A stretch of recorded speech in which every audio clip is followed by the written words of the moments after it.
شروع اللہ کا نام لے کر جو بڑا مہربان نہایت رحم والا ہے۔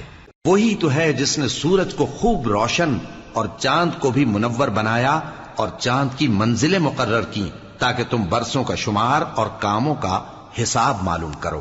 یہ سب کچھ اللہ نے تدبیر سے پیدا کیا ہے، سمجھنے والوں کے لیے وہ اپنی آیتیں کھول کھول کر بیان فرماتا ہے۔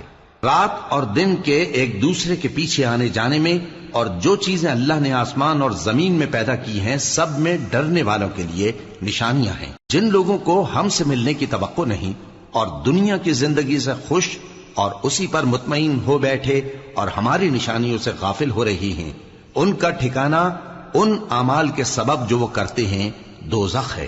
اور جو لوگ ایمان لائے اور نیک کام کرتے رہے ان کو ان کا پروردگار ان کے ایمان کی وجہ سے جنتوں میں پہنچا دے گا، ان کے نیچے نعمت کے باغوں میں نہریں بہ رہی ہوں گی۔ جب وہ ان میں ان کی نعمتوں کو دیکھیں گے تو بے ساختہ کہیں گے سبحان اللہ، اور آپس میں ان کی دعا سلام علیکم ہوگی، اور ان کا آخری قول یہ ہوگا کہ اللہ رب العالمین کی حمد اور اس کا شکر ہے۔